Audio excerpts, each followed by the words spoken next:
Hello, welcome to New Meta, episode 10, Double Figures. And we're celebrating with a really big episode. We're talking about how to play carry, how to play position 1, and we ain't talking about just safe lane, we're talking about proper hard farmers here. So it should be a lot of fun. We've got two high-ranked carry players. First of all, Marco, immortal carry player, how are you? Hi, Stan. I'm doing fantastic. You excited to talk about your favourite position? I'm not sure if it's my favourite position. It's one of my most common for sure. Excited nonetheless. Sure. Joining us as well, Adam, the carry of a highly reviewed Reddit Dota 2 League team. So, how do you feel about talking about some POS 1? I feel like I can talk about it. Whether people should actually listen to what I have to say, I don't know. We finished 7-9, one game out of the playoffs. So close. Yeah, so close. Yeah, sounded good to me though. Would you be looking to play carry again if you went back? How did you find playing carry? Because you obviously you main support in your solos. So how was the position 1 experience? It's tough. I don't know. It's like the way the league is set up, it necessitates that your first round pick is probably supposed to play a core. Yeah. And it is a bit tough me playing out of position. I think if I had to do it again, I would play off lane. I might just captain and make myself off lane so I don't have to worry about getting drafted and being stuck in at core. You know what I mean? So looking at the show notes, we've got an extensive list of things to talk about. So I'll quickly mention our exciting news about the Discord that we've started, and then we'll get straight ahead with the meat of the topic. So I'm probably planning on doing a little bit of advertising with this episode, being the 10th episode, and I'm very much hoping a strong educational episode. We've got a lot of experienced carry players, or a lot of carry playing experience. So if I do post this on anywhere, it will come with a link to the Discord. So if you do like this show, then by all means, it would be great to have you in the Discord. And like I say, there'll be a link. Or you can message me on Reddit, The Magic T, and I'll be happy to provide you with a link. Come join. It should be a lot of fun. We'll be there a lot. So yeah, not much more to say. We know what Discord does. And it'd be awesome to hang out with some listeners. If you're interested, get yourself over there. So carry. Position 1, the highest farm priority. And I guess the place to start would be picking and strategy phase and just general strategizing. And I'll try and set up our actual carry players quickly by just saying, when you're thinking about whether to pick your carry and how you want to play as a carry, you often want to think about matchups. And one of the most important matchups, especially mid to late game, is how your carry matches up with the enemy carry. Is there any particular things, Marco, that you'd think of when either picking your carry or just looking at what carry you have versus theirs? Yeah, so going to the point about, thinking who you're picking, it's not just, what's the enemy POS 1, what hero matches up best against them, because if you're playing a hard carry, your role isn't always, I need to out-man fight, brawl, 1v1, the enemy carry.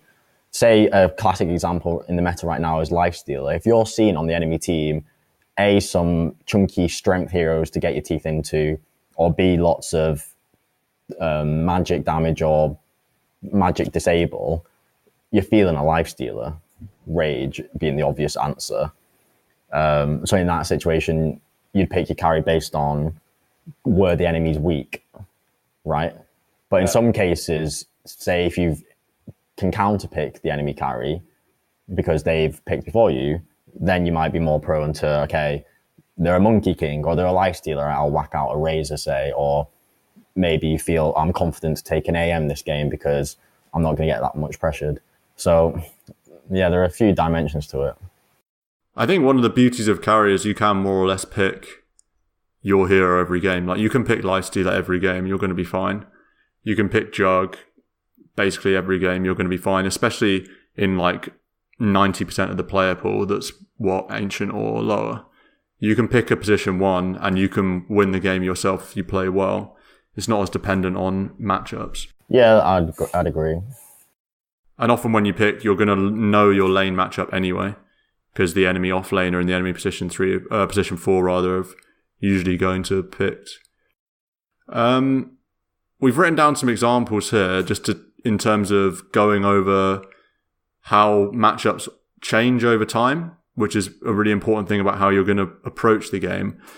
I don't know, Adam, I don't know if you can see these examples. We've got Spectre versus Jug, Lifestealer versus PA, and Terrorblade versus Anti-Mage. Do you have any thoughts on any of these interesting matchups for you for carry? Man, TB versus AM's interesting because TB, that reflection is really strong against AM, especially when they get items. Yeah. It gets a lot harder for the AM to like team fight or to jump up on a TB and fight. Yeah. And I'm not sure an AM can ever jump up on a TB and fight. Unless if he's ahead. He'd have to be really far ahead. Sure. I think if you're assuming they're on equal, say, net worth, I don't think an AM ever has the ability to jump on a TB. He kind of sunders down. But I think TB's armor's too high. I think the way you'd look at that matchup is TB's got such high armor, Anti-Mage is going to kind of struggle to mince through it. TB that pops his BKB doesn't get mana braked. Maybe as a butterfly, you don't have an MKB. So yeah, I'm now thinking mid-late game kind of scenario, which is when these heroes might fight each other in that mid-late game. But if he doesn't have BKB, you mana burn him and he can't sunder. I mean... And you can mana void him. There is going to be a window where if the AM gets the Battle Fury adequately timed, he's going to be farming a little bit faster than TB. Maybe be a half item or an item above. And at that point, you can jump on him. But most of the time, you're just going to want to dodge. You can handle killing the illusions that are pushing out fine, but if you blink into a reflection, you're kind of hurting really bad.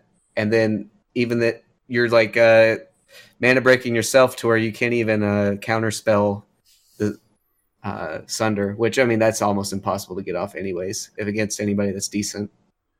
Yeah, so that's why more or less we chose this as an example, this Terrorblade versus Anti-Mage matchup, because it highlights the extent to which you need to change your playstyle given what the enemy carry is. Because if you're a Terrorblade against an Anti-Mage, you're probably going to want to ball up and use your Metamorphosis and itemize for mid-game pushes rather than going for AFK farming and trying to out-farm an AM with Battle Fury who is going to be able to out-split push you and out-rat you, basically.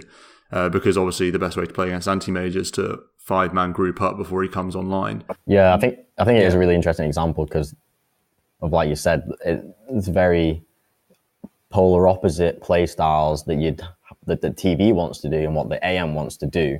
And what I think a key kind of point whenever playing your carry is to not just think about, okay, I'm a TB, I want to get these items and I want to tell my team to go in a ball and push some towers.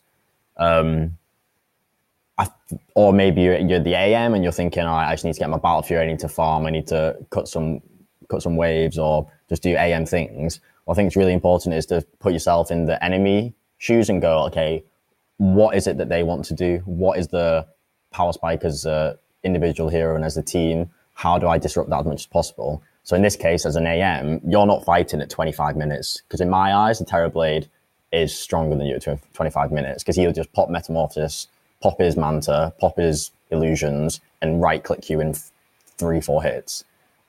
At 25 minutes, Terrorblade wants to snowball with his team to take objectives. So Anti-Mage has got to be more so this kind of game, looking to delay, cut creep waves, split creep waves, maybe pull the enemy with TPs and whatnot to take it to that 40-minute point where, like Adam says, AM maybe now is creeping an item ahead.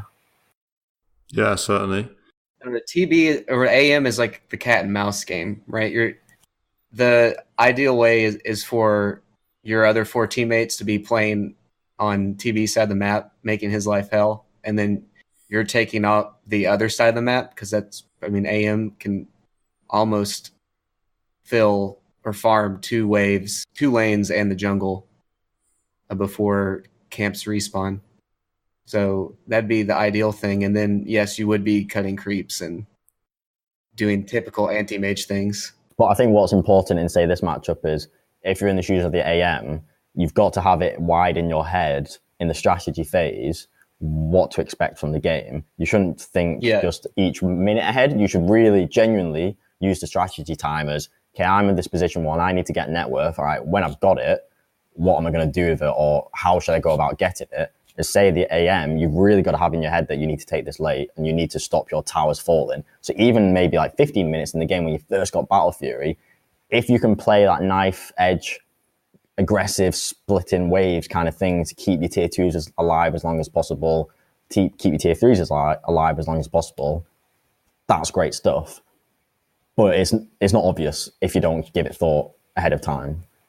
Same for the TB, he might just be a bit too passive in his farming. He might want that extra item before balling up, and maybe that delays the game long enough for the anti-mage to come online. And again, that could happen if you're just playing the TB passively and farming passively and not thinking, when's our edge and when do we make the most of it? Yeah, and also just generally decision-making in the game, because you've already thought in strategy time, this is from anti-mage's perspective, you've already thought in strategy time about how you want to play the game and envisage the way you win, taking it late by split pushing and cutting waves and things like this. You're going to want to itemize towards that. And, I'm not saying you want to do this when you're up against Terrorblade. I'm just trying to extrapolate an example, but say, you could think, I need to abuse my mobility because I need to be split pushing at their tier 3s when they're 5-manning so that they have to respond and then TP back and take an advantageous fight. So maybe you even go for like some cheeky boots of travel, or you just go for split pushing items rather than like some big Vlad's team push items, you know what I mean? Yeah, Butterfly over Basher. Yeah, things like this, exactly, yeah. Because Butterfly, you push way fast. Way much faster than Abyssal. Itemize towards the play style that you've already thought of in strategy time. And the exact same thing applies to Terrorblade. Itemizing as well towards that early game. You might want to get that Dragon Lance or get an early BKB to just go high ground with, rather than just farming in the jungle and getting lots of build-up items. Spectre versus Jug, or Juggernaut in general versus different heroes. He's an interesting hero in terms of choices as well, whether you want to go Diffusal Blade or whether you want to go Battle Fury or Drums even. Some people do crazy like Mask of Madness Maelstrom builds. Ethereal Blade Dagon? That's the thing. Not sure. Hesitancy. Miracle did it, didn't he? Miracle did a lot of great things in his time, Adam. E-Blade Butterfly at like a tournament? You E-Blade spin on someone? Blade Fury talent as well, yeah. Yeah. When you're Marco, if you're playing Jug, what kind of things are you looking out for when you're making your decision about your first item? Yeah, so again, you think it's a Jug game, whatever, you pick your Jug. Strategy phase, pre-horn, you want to be thinking about your items.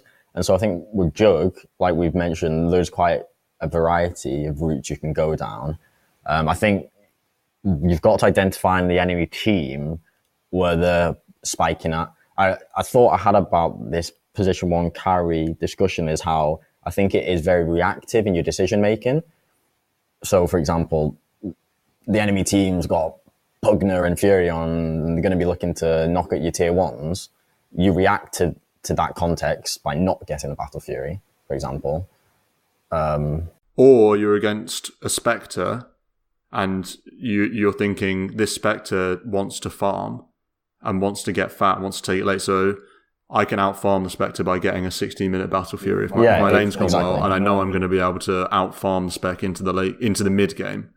And you're going to have space because this Spectre's not, it's a space taking hero rather than a space making. It's not going to pressure you. So the general ideas would be thinking about where the spikes and the strengths of the enemy team come from. How capable are they of pressuring you in that early mid game kind of phase? Are they going to be pressuring your towers? When are they going to be snowballing? Those kind of questions will inform the kind of items you are looking to get, and also inform the gameplay you're going to have thereafter. Because say you have your drums Yasha, drums Diffusal, like there's a lot of choice for Jug. Those are the kind of items that you'd be picking up if you know that your team needs you to be involved in these skirmishes that are going to take place. Alternatively, say there's a spec, or say they've got heroes that aren't that great at pressuring you in the farm and aren't that great in, say, ganking you, you might feel more confident to go for the Battle Fury, knowing that you can be greedy and take advantage of that. Yeah, if just talking about Jug versus Spectre specifically, but you could make this general point about heroes that want to be farming a lot. If you're a Jug, you're going to get, not only are you going to get Battle Fury, say you get it at a reasonable time, you're going to have 10 minutes to just farm, probably, or a certain amount of time. So you're going to get value out of Battle Fury. It's not as if you're, say, against like an Ursa, or even, say, a PA that's going Deso and not going Battle Fury. You're not necessarily guaranteed that farming time after the Battle Fury, and so you might be more inclined to go Diffuse or Manta, or a fight, or a build where you're going to be able to get more involved and answer, like you said, reactionary, be able to react to the aggression and counter it. Yeah, a great simple example would be Ursa, like you mentioned. If you are a Jug and you're against an Ursa and you build a Battle Fury, you should not be surprised if you don't win that game, because what are you going to do when an Ursa blinks on you with Phase Boots, maybe an Orb of Venom, and all you've got to stand up or run away with is a Battle Fury? Rather, if you've got Phase Boots, Drums, Yashu, and you're speeding a bit more mobile, you can evade ganks, kite enemy heroes better, fight better. Battle Fury wouldn't let you do that. Prime example of how item choices can literally win you or lose you a game. And you don't necessarily need a Battle Fury to outscale an Ursa anyway. True. Because you're thinking about how your hero scales into the late game. When you're thinking about Spectre, absolute late game, Spectre's probably king. Against a Juggernaut, at least. I mean, obviously these are all game dependent, but we're just talking about carries. But in the mid game, when you go Battle Fury, you're going to be an item ahead, probably, just because of the speed at which you scale. Laning, crazy spec laning aside, if it's just a normal game, you're going to be able to outscale the Spectre into the mid game. Yeah. Whereas against an Ursa, it doesn't matter whether you have Battle Fury, you're going to outscale him into the late game. So there's no real utility in getting the Battle Furies. And like you say, you're going to be pressured, so you're not going to be able to get the value out of the item anyway. These are just things to think about. Should we do our one final example? One more thing to think about. I've written down Lifestealer versus PA, but Lifestealer's quite a samey kind of hero. So maybe think about Troll instead of... We'll maybe switch that out for Troll, because Lifestealer's probably going Midas Radiance every game anyway. Should go Halberd. Halberd against PA after the Midas Rady. Yeah. It doesn't matter even if you're stacking evasion. Oh, Halberd yeah. I just say what happened in my RD2L games last 2 days ago. We drafted me Ursa twice, and the other team's carry just built Halberd first item twice, and then we lost. What was the enemy carry? Lifestealer and CK. The two games. Both good Halberd heroes, those two. Yeah, but it wasn't like Midas Radiance, it was Midas Halberd. Oh, really? And then not Midas CK, just Armlet Halberd. I mean, we kind of went solo core, but that's neither here. It's just they knew how to end the game. Yeah. Yeah, that's good. That's another thing to think about is if you're against a team with a solo core, is there a way I can nullify the damage of their solo core? Halberd. Yeah, it's like they won mid, and then they knew since mid was neutralized, the only way for us to have a chance is if I started to do things. So you just build an item to neutralize the last threat. I mean, we kind of all just doesn't matter if I pop BKB after I've been halberded, It's just yeah. Can't dispel. Yeah, I think if we go back to Jug real fast, it's like my Jug is like one of the most versatile heroes. I almost never plan out a Jug build because it's entirely like timing based and feel as to how my lane is gone. And I really I think of items as like a proactive thing. So if I'm the Jug that game, I'm going to be trying to fit in a Silver Edge as fast as possible and making the Spec's life sad. Right, so when you're thinking about your itemization as the Jug there, first of all, would it be fair to say that you're going to see how the lane goes and adjust, but you have your eye on the Silver Edge effectively. That's the only specific item you're saying, I need to end up with a Silver Edge this game simply because of the way that the carries match up. But the rest, how I get there, that's going to be depending on the game. Yeah, I think you can have kind of like some maybe items in your head, like big ticket items that you think are really strong that game. If I have a really strong lane and I can fit in a Battle Fury, I think you can do it, because Jug, even if he has a Battle Fury, it's like he doesn't spend a ton of time not being active. Like he's one of my favorite heroes of the farm, because you can shove lanes really hard. He's pretty fast, and then you run into somebody, you ult them, you kill them, and then you just farm all the ults down. Right? You can still be active with the team and farm quickly with a classical farming item like a Battle Fury, because you just kill somebody with the ult, and then it transitions into a tower push because you have Healing Ward. Like and then you can duck back in, farm a bunch, 2 minutes later, kill somebody else with the ult, push a tower with Healing Ward, and repeat. I think this is too idealistic for, say, 15 minutes, 16 minutes in the game, which is when you'd pick up a Battle Fury, right? I think the game's too disjointed, and even you as a team 5-man in, are you strong enough with your POS 1 just having a Battle Fury to like to siege a tier 2, say? I'm not sure. If you win that hard, Healing Ward just makes it to where you can do it. But I mean, yeah, this is all like in a vacuum stuff, you know. Yeah. Another thing about a Silver Edge on Jug is that it lets you be like a very strong pick-off person, running through jungle and smacking someone, even just a Shadow Blade. You can probably solo a spec with just a Shadow Blade, as long as you're not in a creep wave. Yeah. Marco, how do you think the Troll versus PA matchup is in a vacuum? Scaling. Now, anyone can jump in, yeah. It all comes down to crits, right? I mean, I guess Troll wins crits versus it. I would roots. think. I don't know. Yeah, crits versus roots, and I mean, if Troll pops his ult, he wins, I guess. If you think of some like crazy late game scenario, I guess the PA can like Satanic. And, yeah, they could both Satanic. I'm not sure Troll can win without an MKB though. I was going to say MKB is huge for both carries, for though. sure. Yeah. PA could get a BKB to get rid of the Whirling Axe miss, which is huge for Troll.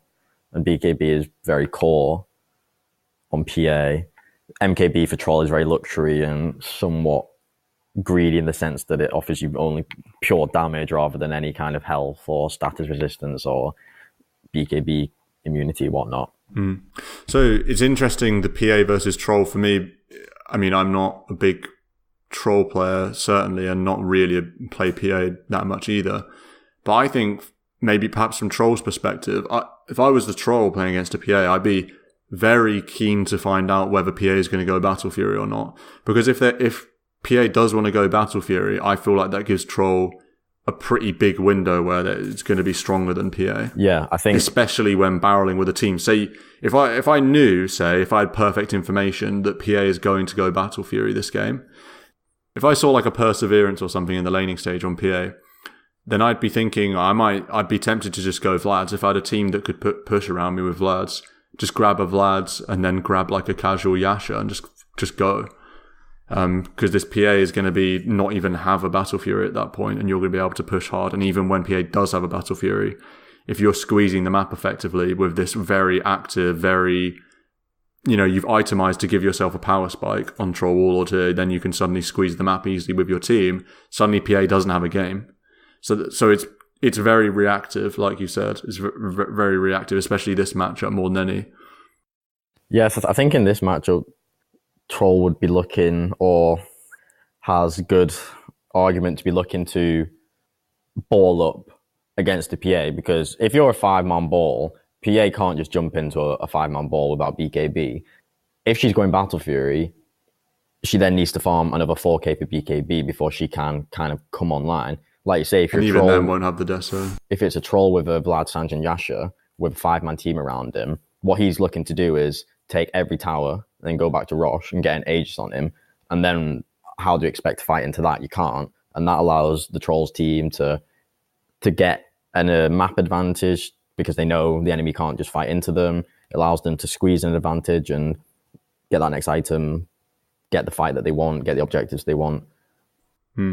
It's hard for PA to that win condition that you just set out, taking all the towers and then taking Roche.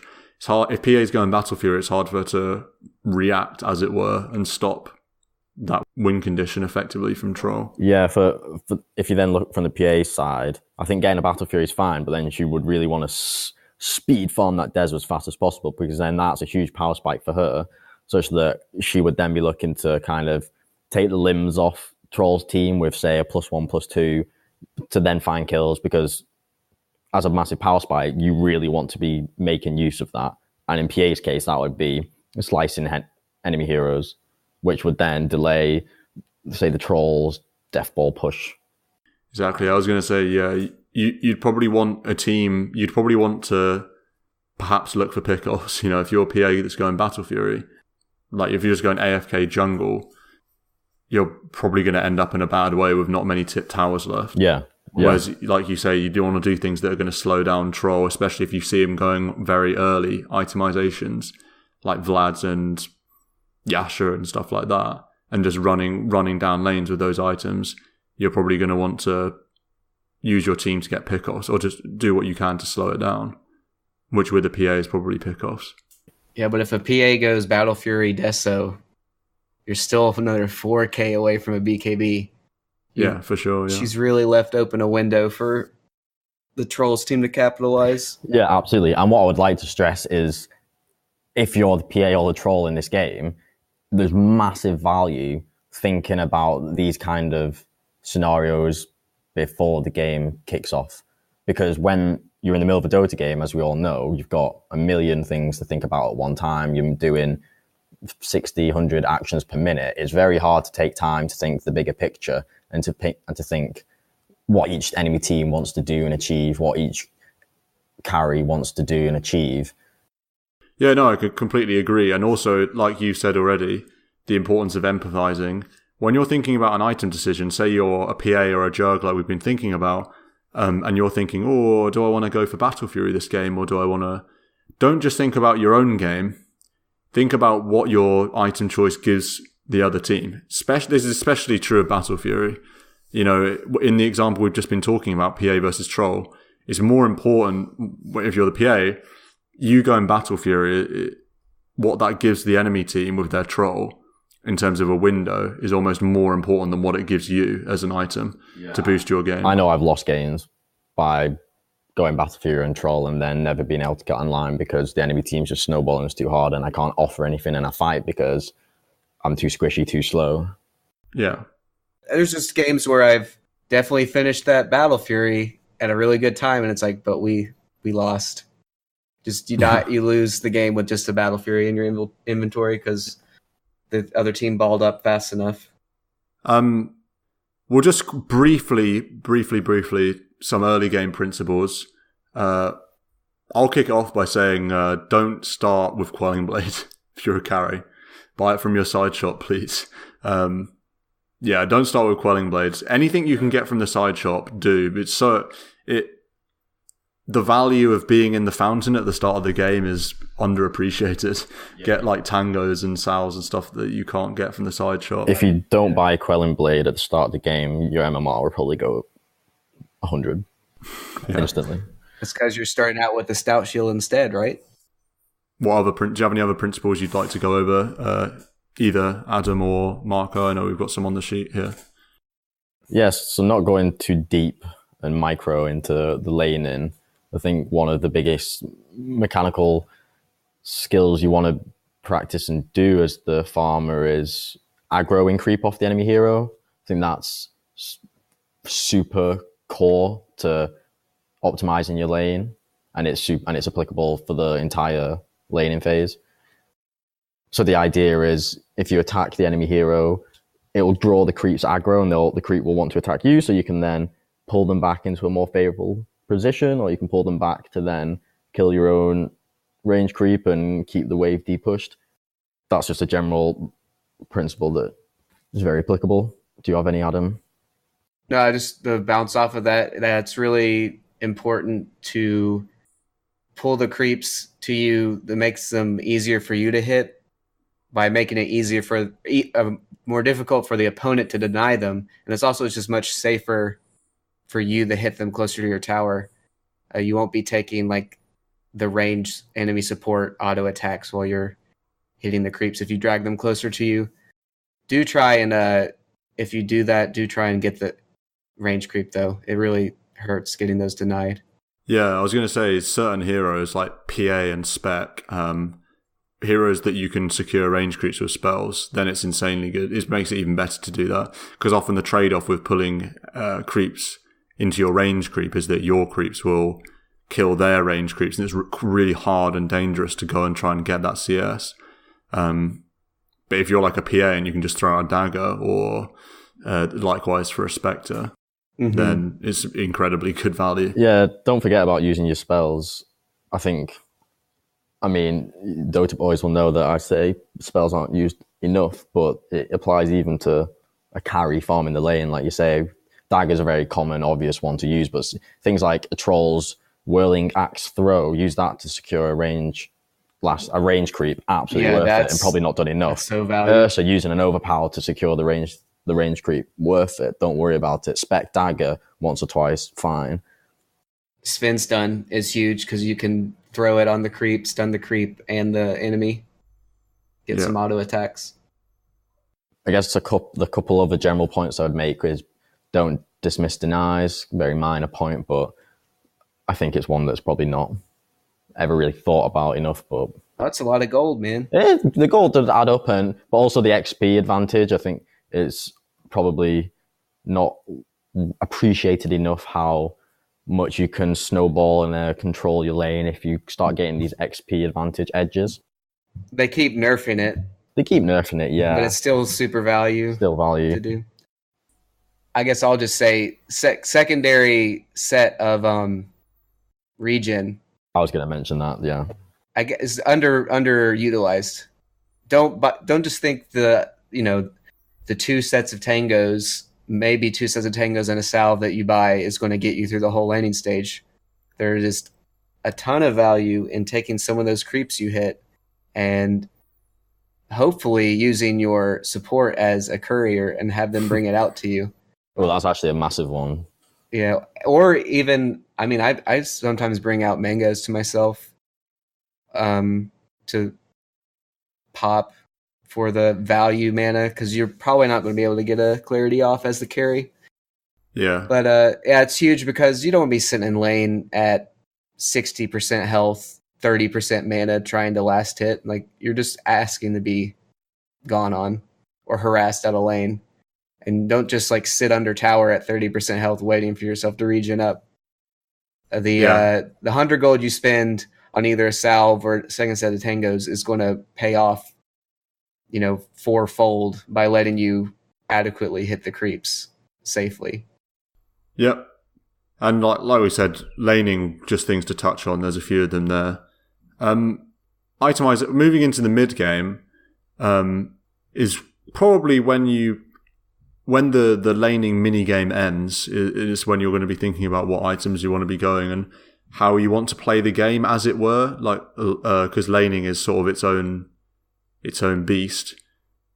What kind of things, Marco, are you thinking about as the laning stage ends? And how do you know the laning stage ends for your carry? Is it when you start running through the jungle? Or is it when you make a rotation to another lane? I guess the laning stage, when I think about it, would either morph into you getting the tier 1 tower and maybe farming a bit aggressively, or trying to keep bullying the off-laners into farming woods, into farming lane, into farming woods. So into this farming-orientated route. Or I think the laning would end and you enter this mid-game where you get your first item, maybe, or half an item, like a Yasha or a drums, like a jug is what I'm thinking in my head. Or, I mean, back in the day, you'd have heroes like Gyro that basically get the XP in first item to then rotate, get a kill, get a tower elsewhere on the map. I think even though you might be classed as the position 1, get the most net worth, it's not always the case that you have to just keep farming lane and woods. I think you should really be looking to achieve bigger and better things, i.e. farm lane, farm woods, but also can you get a solo kill in the off lane? Can you get a tower in the off lane? Can you push the tier 2? Alternatively, can you TP elsewhere to find a kill, make a kill happen? I mean, if you TP to the off lane, get a kill, you can also get a tower on the back of that. Yeah. That's big, is the rotating around 10 minutes out of your lane. I mean, if you hit your level 6, depending on the hero, I mean, if you're Spectre, you can sit there, 10, but 11. Well, 10 to 12. Yeah. Oh, you mean level 10 to 12? Yeah. I don't think I was thinking I don't think a position 1 would ever want to leave the lane at level 6. That's pretty early in the game. There's times where if you're depending on what I just see in high level games is like you can then move to the off lane. You guys can like siege the tower, kill somebody, siege the tower, and then the off lane can go back to your safe lane and farm there because maybe the other team's doing the same thing.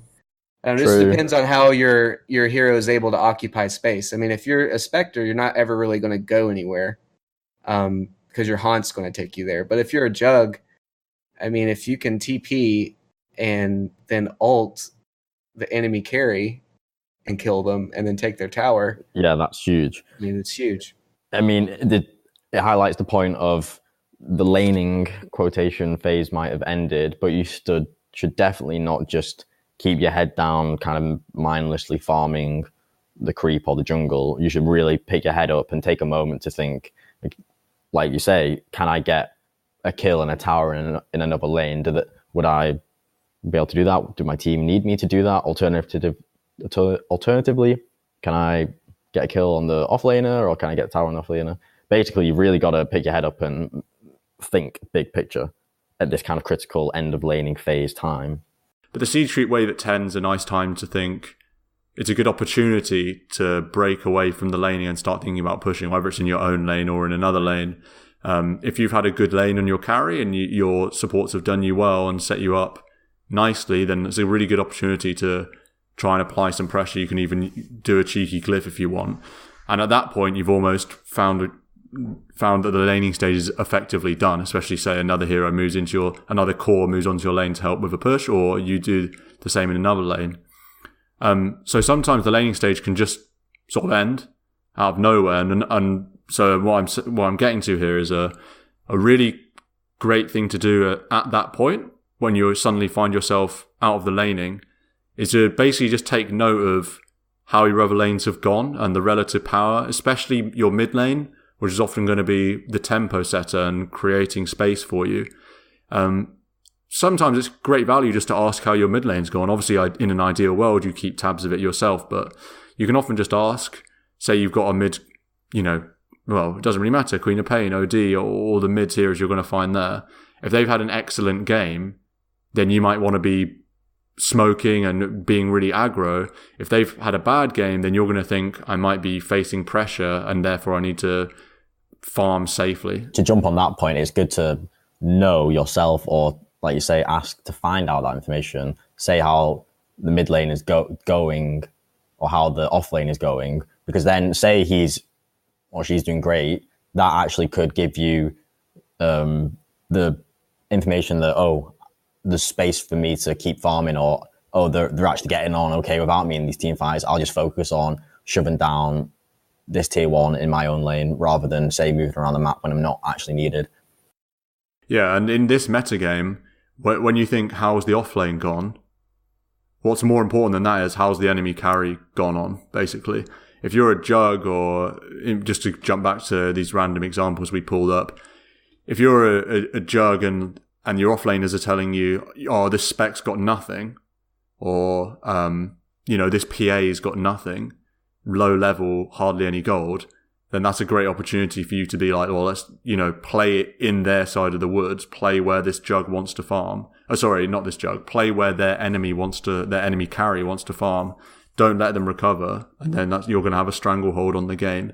And like I say, especially in this meta where the hard carry is the big damage dealer. It's not like this tri-core meta like we used to see. Often the position 1 is going to be the be-all and end-all of your team's win condition. So if you can communicate well with your team and see the status of the enemies, the enemy cores, particularly that position 1, you'll be able to adjust your game plan and adjust those strategy time thought processes that you had and think, right, I'm just going to play super aggro here, farm really aggressively and try and shut down this enemy cores game. Defensive items? I just think in terms of items, you just think, what is going to let me play my hero the way it needs to be played? I remember watching a Spectre game on Mason's stream. He would pop his ult in fights, and he really wouldn't be able to do anything. Like, he wasn't dying, but he wasn't actually getting to play the game based off of how they were holding him down with stuns and stuff. And he just said, like, well, I'm just going to buy a BKB so I can play the game. I mean, it's kind of simple, but it kind of goes, I guess it goes without saying. It's like, if they're going to try and like kill you, we'll just buy a BKB or a Lincoln's so it'll let you play the game. You know what I mean? As opposed to building offensive items or something else. Well, I think that comes to the point where position 1, almost your primary objective is not to die. I mean, this is like an overarching point. And at what point, whether or not you need to get defensive items and what point comes down to a lot of factors, the extent to which you need to fight and how it's possible for you to die. When you think about how can I die? Well, I'm a PA, so I need to be doing big crits on their back line. And how can I die while I'm trying to do that? Well, they can hex me on a lion or something, and then they can chain stun me and I can die. Well, yeah, then that's the reason as a PA, you need a BKB to enable what you want to do. But even thinking defensive items, I think defensive items is an interesting one because, it might be obvious. And kind of in one aspect, it is obvious. Say, oh, they've got loads of stuns. I'll get a BKB. Yeah, great. But what about if the spells they've got, I'm trying to think of good examples, say it's an LC ult. That's a classic one. The LC ult, how you get Lincolns to block the duel. Or maybe it's something, I'm trying to think of another example where maybe Lincolns is preferred to BKB. Like a Doom. Yeah. Or Pudge wins games, dismember, get Lincolns. Yeah. Just thinking the spells of the enemy heroes, it's not always clear cut that one item's better. If you're against an Enigma and your death condition is getting black holed, then BKB, then you don't need it. You might want to just get like a Scarly or something.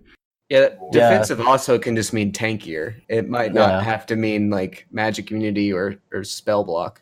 Or it could be Manta style, And that also gives you farming utility a little bit faster with the Yasha.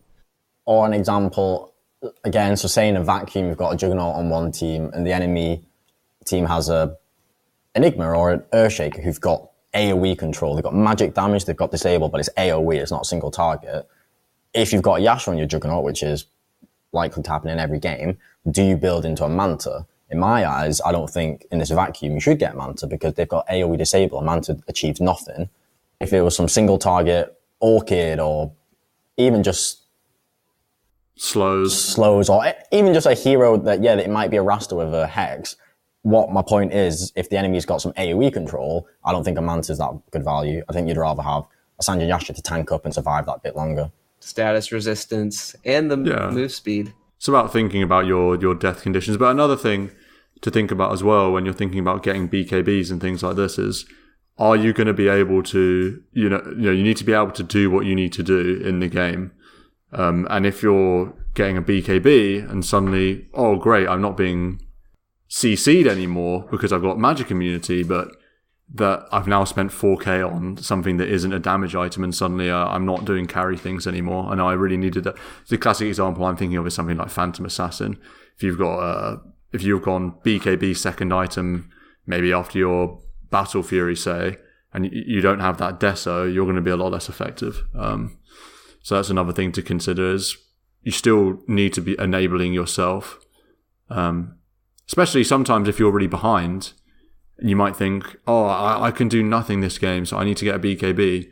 well, maybe, you need to just go all in and get like an MKB, and sure, you might get CC'd, but you need to give yourself a chance to win the game. Yeah, it's all about buying the right things in the right order. The timing is imperative.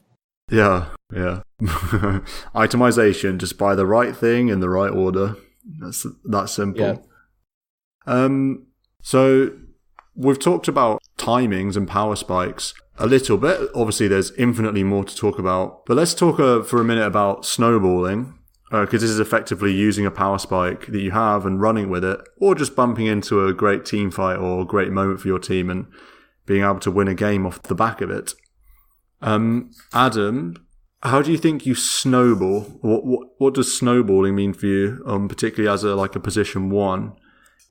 Winning a fight and going into an objective sort of thing? Was it the classic Artosis quote from StarCraft 2 is win your head, get more ahead? Yeah. Absolutely, that's perfect. That's snowballing. Whether that means you might, maybe you're really far ahead on farm and you can get that battle fury and you don't have to necessarily be active, but you're farming way faster than the opposing core. That's a one way of snowballing. If your other team if the rest of your team is limiting their carry, you don't necessarily have to be there. That's one way of snowballing. It also is just get a pick, take a objective, like take the tower. Maybe you get a pick, take the mid tower, and then you take a Roche. And then the other team can't breathe, basically, on the map for another 5 minutes. And that's where you just get more ahead. What I'd like to jump on, I absolutely agree with those points. Then, so in your head, you know that you need to do this. Okay, next step, how do you achieve it? What are some of the ways that you achieve this?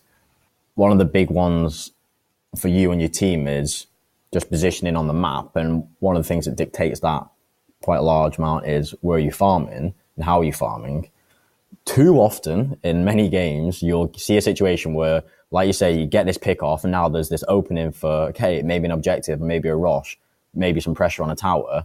And then you look to the minimap and you see your position 1 in the woods on your side of the map, deep in the medium neutral camp, far away from anything important. Yep, it's safe there, but that's not where you should go if you want to win a game. No. To squeeze and snowball a game is so important where you are farming and positioning you and your team. And I think massive one is the shove waves. The positioning of the creep on the map gives you so much information and control and allows your team to step up, say, into the enemy's half. If your creeper at the enemy's tier 2, say, then B, like we've mentioned in the neutral farming, why are you farming your woods when you could farm the enemy woods? Not only is it the same farm, you're also denying the enemy that farm, say, if they come a minute later. Well, the waves is huge. The waves are just like wards, basically. If on the opposite side of the map, if your wave is at their tier 2 and no one's farming it, no one's pushing it out, that some shenanigans are afoot, right? Someone's maybe smoking towards you, or you need to be on edge, I guess.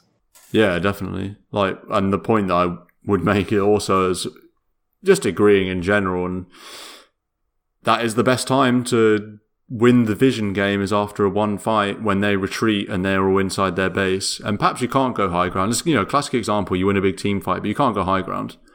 So you're thinking about how do you avoid the situation where the enemies respawn and suddenly the map is divided by the river again and it's like nothing happened. Maybe you have a K, maybe 2K from the team fight, but you haven't compounded, you haven't snowballed like we've been saying, and all the points you've just said are ways to snowball and compound that advantage, get more ahead, like we just said. And what I would stress is that these ideas are very strongly led by the position 1 and also the position 2. Because say you're at this 20-25 minute point in the game where you're the highest net worth on the team, you're one of the biggest damage outputs on the team, where you are literally positioned on the map dictates an awful lot about the bigger picture. If you go and farm your neutral camp, even the most outright neutral, but in your half of the map, and your team's left with just 4 heroes, maybe 3 heroes around a shrine or a ramp, they're not now strong enough to kind of hold that position, or they're now not confident or strong enough to shove a creep wave into the enemy's side of the map. Because if a fight or an enemy hero appears, well, they're weak. You all know it around. Again, say a rush or even pushing an objective, when you're that damage dealer with all the gold and all the items, your decision making dictates massively what your team does, because naturally they're going to be following you. So if you are decisive and like, we can get a rush, we can squeeze it in, the cause of dead for 30, 40 seconds, that's going to win you games. If you go farm a couple camps for a minute and then go, oh, maybe we could get rush because they're dead for 20 seconds, that might lose you the game. Like, these decisions are really big and a lot of them rest on your shoulders. Yeah, I would say that people, in my experience, myself included, are very good at underestimating how fast they can do Roche. You can usually fit it in quicker than you think. I mean, all lineup dependent, of course, but yeah. If the enemy carries dead, you could probably fit it in, and then you can force a buyback. Another one of my favorite things to do is that when you kill somebody, you guys can like do a follow-up smoke for when they respawn and they TP out to Shrine or something, and then you get them again. That's like such a tasty one to do. That's what I think about when I think about compounding an advantage. Is I'm thinking about being dire, not going high ground, retreating into the Radiant Shrine area in their big woods. And especially with the way the map is now, if you want to enter the woods, you have to go up a big ramp. Say you do that really tasty ward spot, the obvious ward spot that covers 2 ramps up into the woods, and you push the lanes well. As soon as a hero shows up, either up one of those ramps to try and de-ward, because they're going to be real scared. The Radiant in that situation are super scared to come out of their base.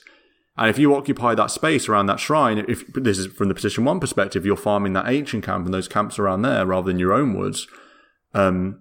If a hero comes to either D-push mid or bot or walks up one of those ramps, great opportunity for you and your team to effectively win the game. Because if you get a pick off and force a fight there, you've just won because your creeps you've done well pushing your creeps back in, and so it's the easiest high ground of your life. And that's a one fight, right? That's just winning the game right there, off compounding your advantage and having creeps in a good position, and then forcing, or not even forcing, but just being in the position to take a game-winning fight.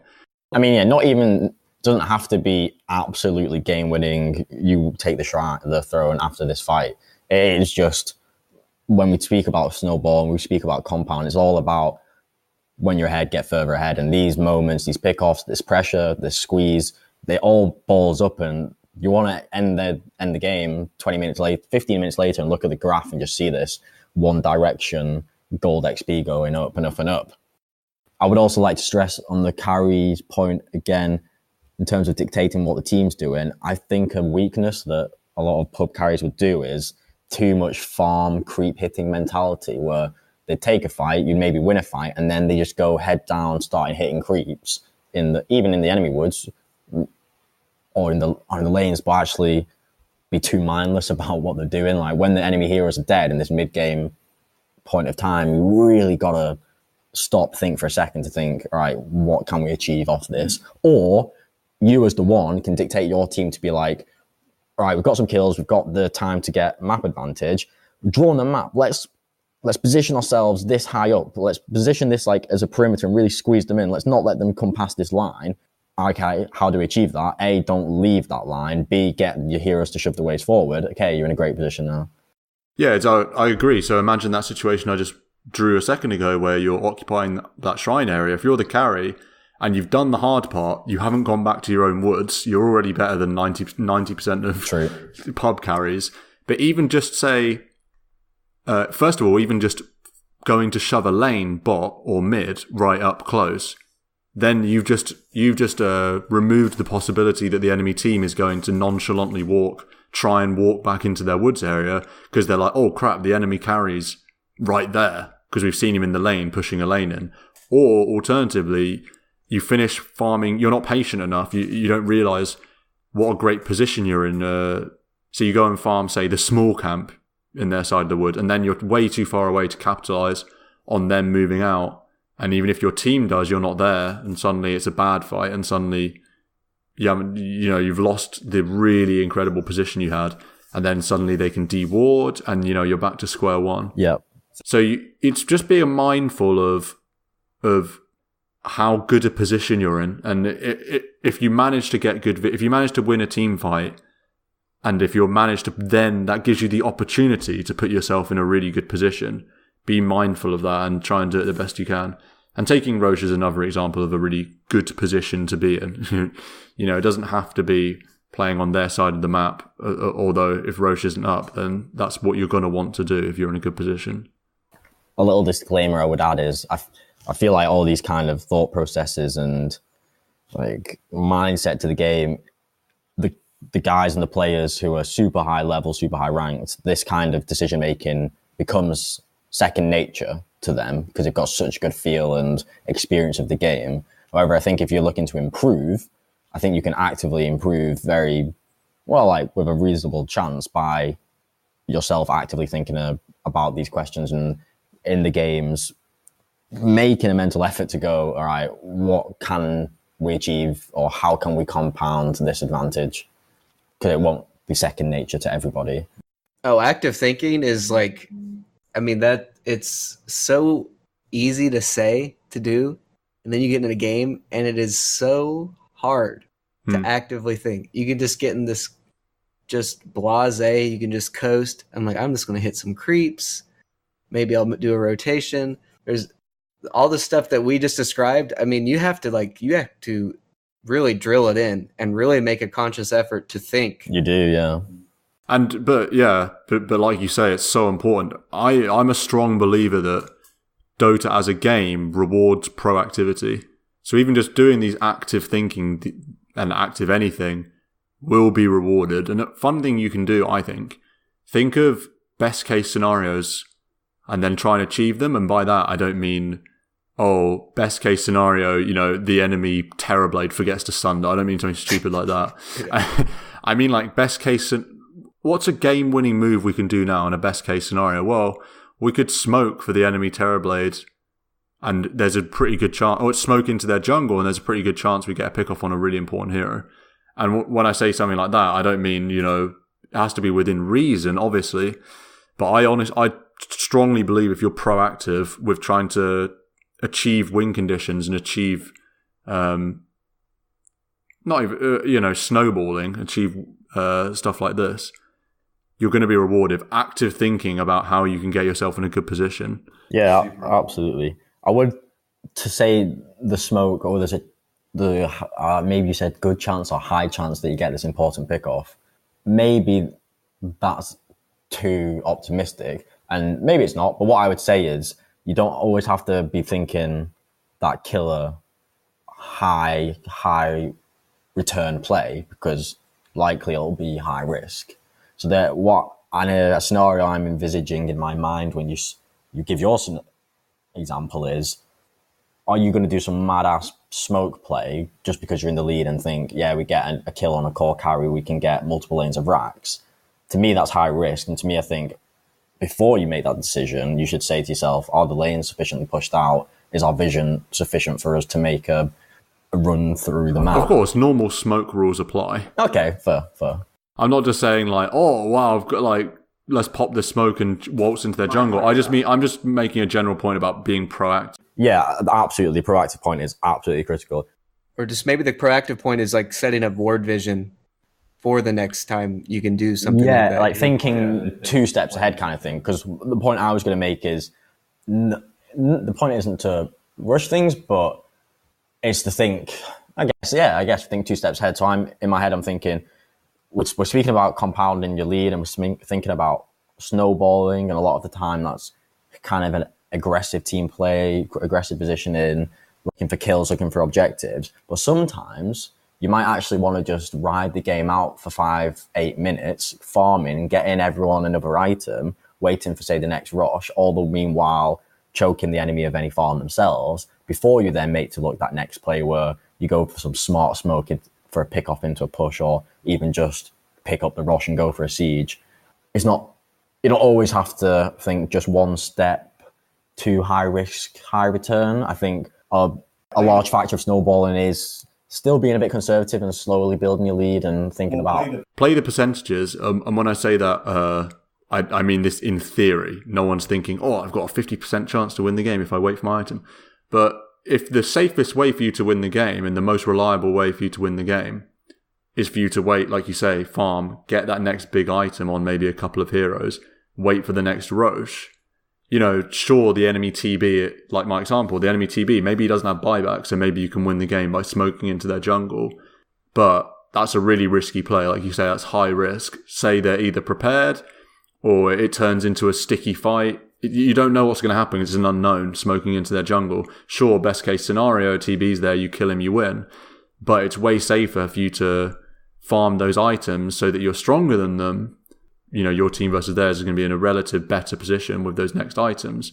And then you're in a position to take Roche, and then you're in a way more advantageous position versus the advantageous position you're in being under Smoke of Deceit active on their side of the map. Yeah, because I'm kind of thinking if you're against lineups where it's just naturally hard to push high ground, say, you might have a lead, but it might not be sufficient, or your items might not be sufficient. And you might not even have a lead. You might be even, but you will have a lead if you get these big items. And certainly, obviously, Roche is huge, especially when we're talking about high ground, second Roche, third Roche. That's, Roche snowballs by himself. By the time you get that third Roche and you get Refresher Shard and all the rest of it, it's like, whew. Yeah, so another example to the 2 steps ahead and the proactive thinking is, say you understand the importance of Roche. I mean, obviously, Roche is a huge thing and it's always going to be this big factor in a game, but say it's really important that you get the Aegis and deny the enemy team from getting the Aegis. Think 2 steps ahead and think, all right, let's start getting the map control that allows us to rush. So pushing the creeps out sufficiently, telling your supports where you want to get wards, getting your team positioned for the rush, and then you get the rush. That's a basic example of 2 steps ahead. Just thinking from a carry's perspective, what if you say you're Troll Warlord or any hero, and you need a Roche because for whatever reason you need to deny it off them, or you really need it yourself. What would you do as the carry? Or is there anything you can do with your play to make Roche easier for your team or to set up for Roche? Yeah, the communication point, always super applicable. But I think for the carry, you'd be making that decision because you know your strength best, probably. And then active gameplay would be the likes of making your team focus on pushing the waves out as far as possible and making the point of getting your wards ready to get a rush. You're circling the rush saying we want to get this, or making someone go check it so you know when it's up. These kind of ideas. Not farming a million miles away from rush, for example. Yeah, not farming unless you had a TP to go to the shrine. Yeah. I mean, it's a basic point, but without a doubt, there's going to be thousands of games where the position one's out of position in terms of where he's farming on the map, and therefore can't squeeze the rush in when maybe he could have, or doesn't have a TP, has to waste 20, 30 seconds, run into the side shop to get the TP, to get to shrine, 10 seconds later get to rush. I mean, it sounds marginal, but 40 seconds in a game of DotA absolutely can be game-changing. And it's all these decisions. And I think with a position one, they're very often kind of big decisions, but trickles down to the small decisions of where you're farming on the map, do you have the right item, that can really swing games. Yeah, so another thing about Roche in position one is you're almost always going to be the big physical damage dealer. You're the Roche killer. So you really set the tone when it comes to taking Roche as an objective. It's way easier to make your team take Roche as a position one if you just run in and start hitting it, versus if you're a support and you ward it and then you're like, please come and hit Roche for me. You really set the tone when it comes to taking Roche. It makes me think of an anti-mage game I played in. I think Stan might have seen this game. Basically, we had an anti-mage who, so us 4, he's the 5th. We basically win the game 4v5, stomp the other team, great heroes, whatever. Anti-mage has the ultimate free farm, just cruising, super strong, super fat, super high net worth. But he got kind of triggered or baby raged a little bit early on the anti-mage. I don't know why, because everything's going great. And because of that, he kind of started playing suboptimally, and he was really semi-griefing in the sense that we on the team are like, okay, you're really fat, we've got this really big advantage, let's go get objectives, come and get Roche. Wouldn't come and get Roche, or we'd be like, we just killed heroes, go hit towers. He just wouldn't hit towers, and he would just go farm and then go and try. I vaguely remember this game. Yeah, he'd then go and try and find his own solo, double, triple kill or whatever, and then die, and we'd all just be like, mate, if you play properly, you'd be getting the objectives with us, or you'd be taking that rush that we've been pinging for about a minute. And it is, to me, a really prime example of how the position one, all that net worth on you, your decisions do have these big impacts on the rest of the team. Like, if you're playing disconnected and not taking the objectives with them, or farming elsewhere and not coming to rush fast enough, massive impact on the game. Definitely, yeah. To bring it to a more broader point as we move towards a conclusion, a couple of, well, actually, just for me, one, I don't know if any would, I'll let anyone else add in some others. Just really general points and tips, as it were, for playing position one. One I would stress massively for pubs, and probably the lower you go down in MMR, the more important it becomes. Don't die. Dying on position one is quite literally game losing. Just because of the way that net worth works and the way comeback mechanics work, when you've got such a high net worth and probably high levels, dying is so detrimental. It can really crush your game. Pros aren't lying when they say, I died on PL, and that's basically the game. It's the most important position for not dying. It's the highest farm priority. It's also the highest death prevention priority. So play safe. The best carries are incredibly efficient, and they play safe. It's try not to take risks. If you're going to put yourself in a position to die, to try and get that triple kill or try and get that final... That extra creep wave. Not even the extra creep, that range creep. Just don't... If your spider senses are tingling. Yeah, that's what makes one of the big factors that makes a good player a great player, if you say the play in position one, is that they push the hero to the physical limit of how much they can extract from the map and from the game without dying. So for sure. Miracle played at the recent Katowice, or was it Macau? I think Macau. He was at Macau. When it was Liquid versus EG, they played a best of 3 and then a best of 5. Miracle had 0 deaths Miracle had 0 deaths in the best of 3 and 0 deaths in game 1 and 2 of the best of 5. And this is against Crit S4. Maybe Smel's not there, CCNC. Yeah. These aren't shit players. They are world-class players, yet they did not manage to get 1 kill on the enemy POS 1. Yeah, and that's not because EG, exactly, that's not because EG are failing to try and kill Miracle. Yeah, EG know how to play Dota. It's because Miracle's not giving himself a chance to die. And I'm not saying you have to go and have 0 deaths in your pubs, but I'm saying you have to try. Yeah, really, it's not acceptable to be negligent about your life as a carry. Yeah, I think 2 of the most basic, fundamental core principles as particularly in position 1 is, A, can you successfully last hit a creep? No joke. And then B, really, honestly, map awareness is so big, and it's really difficult skill to be aware of the map. But honestly, just first learning to look at the mini-map and just look at the mini-map and digest what you see. From what you see, like, all right, there's 2 heroes top and the enemy mid lane all showing. That's a thumbs up. They're not ganking you because you see them. When there starts to be no heroes on the mini-map for like 20, 30 seconds, because you've been checking it every 5 seconds, now you need to start thinking to yourself, maybe I should retreat into the trees and wait out a little bit. Definitely, yeah. Honestly, like it's very basic and fundamental, but something to work on for everybody. Increase the size of the hero icons in your option menu. That's a good one for map awareness. Just a cheeky little cheeky little tip. That's something that I've done.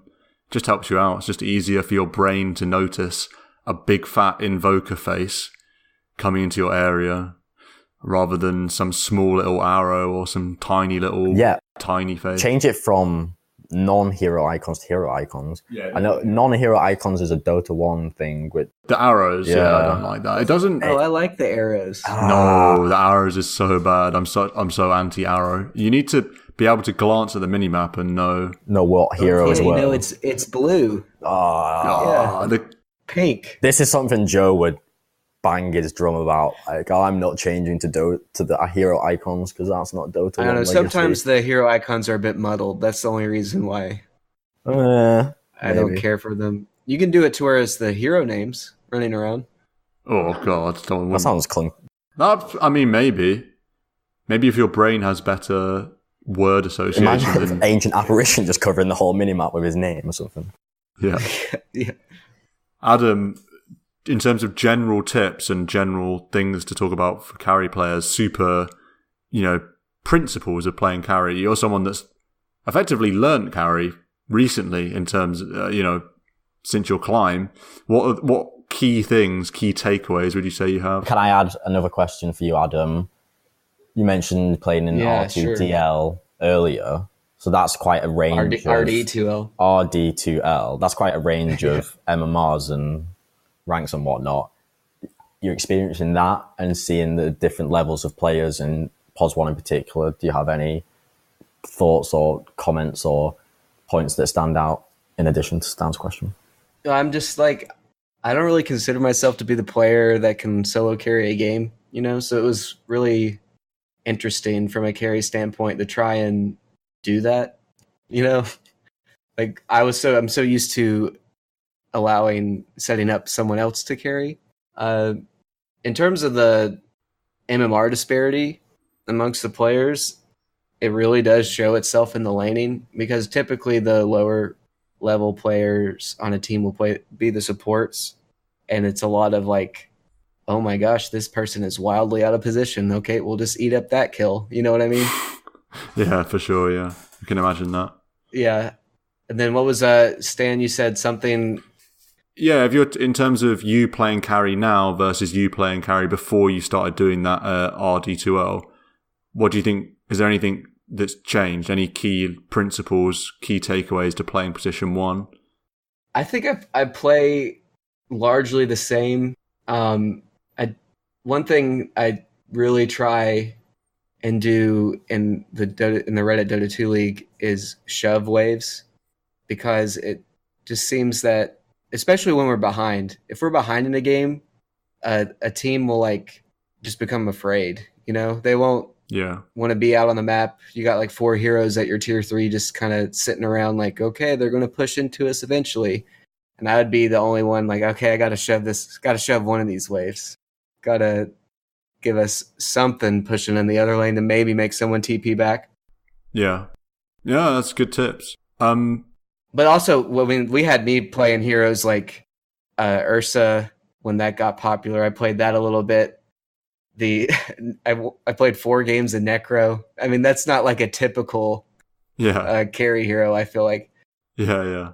My hero pool, heroes that I like to play as carry, even with my limited thing, it's not like the classic. Like we never picked me Mirana, but I love Mirana carry. Necro is like stable, and Necro is like, I don't have to outskill anybody. I just have to press Reaper Scythe on their core, and we're okay, Yeah, Necro does a job for sure. He has his own sort of space creation-y kind of thing to do. But yeah, like you say, not traditional. I had a couple of games with no deaths. Those were like Wraith King, obviously much harder to die.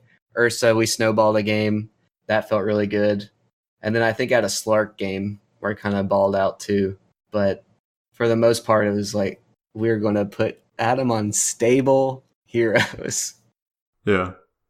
So that, you talking about the weird, non-traditional heroes, nice segue onto the super final little fun question that we'll ask of each. Marco, is there a fun position 1 or an interesting carry hero that you'd maybe say to give a try?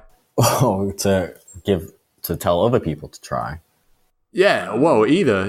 I think a hero that's not loved enough would be Skeleton King, aka Wraith King, right? That's his name. Wraith King, yeah. I really think he's not loved enough. I love this hero because, laning is a big part of the game. If you can leave the lane in a healthy XP gold scenario, sets you up for a nice game, and it's easy or whatever. If laning's rough, the game's rough, whatever. Wraith King's great because he has that kill potential with his Q, basically. Massive kill potential. But then, I don't know, I think when I play Wraith King, I love getting a Midas. Helps you farm, get the XP, gives you that attack speed, which is great for his crits. I mean, 20 is far in the game. I think you want to... I think it's just so fun when you eventually get a blink. If you've got a Rady as well, you can jump in, hit heroes really hard, really fast, die, come back alive. It's great for a tower diving kind of player. I'd shout out Wraith King as a serious try this guy's pos 1. Yeah, I was going to say, I knew Wraith King was going to be your shout. Oh, really? Yeah, well, I mean, it's got to be. Quite decent against like Ursa too, or maybe even Lifestealer a little bit. It's good against Ursa because he can't commit onto you because you've got Reincarnation. So if he commits on you and Reincarnation pops, Ursa's super unhappy. Yeah, I don't know. I honestly, you just never see this hero. I guess he's just not in the meta, so... He even got the move speed buff. Oh my god, really? Wow, I need to play this guy. So I'll give Adam the last word. I'll shout out my hero now. My fun carry to try is Naga Siren. Oh, I actually had a really bad start on a Naga Siren the other day and still turned out super fun. This hero's damage is like bonkers out of control with Riptide. If they have no illusion clear, I think try out Naga Siren. I'll give Naga the shout out. Ensnare, Mirror Image, Diffusal Blades. It's all you need and you're laughing. Infinite damage. A point I would make to the Naga illusions is, if you're facing a Naga, I think you really should get an item that can deal with those illusions. Yeah. Mjolnir or something? Like, say for Jug, a Maelstrom into Mjolnir eventually would be kind of core. Kill the illusions, yeah. Or Bat Fury maybe is sufficient. Just a general point. You need to kill illusions. If you need to kill illusions, get an item that kills illusions. General point. General point. Adam, do you got the final word? Any fun or interesting carry hero that either you want to try or you think's fun? Or I'm still on the Mirana train. I've been playing it a lot this week. Oh yeah? Yeah. Leap is still so good. Yeah. Leap you can chase a lot of heroes. I mean, if someone picks Phoenix, you just pick Mirana, you're okay. Like, you don't even have to worry about the rest of the team. Arrow is big game against a lot of heroes right now. And then you can Moonlight Shadow to get away, help a teammate across the map, or to leap away from our Ursa or when you're open wounds. And Starstorm is still a huge damage. Yeah. Mirana's a fun hero. Level 15 is really big, though. It seems like the leap speed. Yeah, the leap attack speed. It's like a lot of time I feel like I stall out at level 14. It's like, man, yeah. I don't know. I like triple slippers, double tango start. Do you get 3 Wraith Bands? No, just 2. But you have just such bad base damage. You know that gives you 52 in the lane at level 1. That's doable. Yeah, I like it. Throwing out a arrow in a hectic team fight is pretty fun because a lot of the time they can't. I mean, if you're sieging, the classic, I'm going to siege a tier 3. Of course, the team's going to be trying to dodge an arrow. But if it's like, oh man, this huge fight broke out, and you just throw out a little something for them to deal with, it usually can make a big difference. Yeah. Maybe shout out Windwyvern position 1. It's a hero that I've not played in a handful of months since it didn't go too well. Let's shout out position 4 Abaddon. Oh, yeah, Adam's call on the previous podcast that turned out to be gold. It's in position 5 as well, right? Yeah, I'm seeing it more and more. And I saw a Reddit post on True Dota 2 about the exact thing I described, playing it like Skywrath Mage. Someone's like, how do you deal with this? It's taking over my games. It was so good. Creating waves. The question is Adam Ice Frog? That's one question. So yeah, excellent episode 10, I think. Final point again, Discord, we're going to link it. So you'll find it in all of our posts. So join if you want. We'll be glad to see you there. And episode 11, before too long, I hope, probably in a week. Probably around a week after this is recorded, episode 11 will be rolling into your podcast page. So look out for that. Yeah, hit those creeps, people. Hit those creeps. We'll see you next time. Bye. Bye. Bye-bye.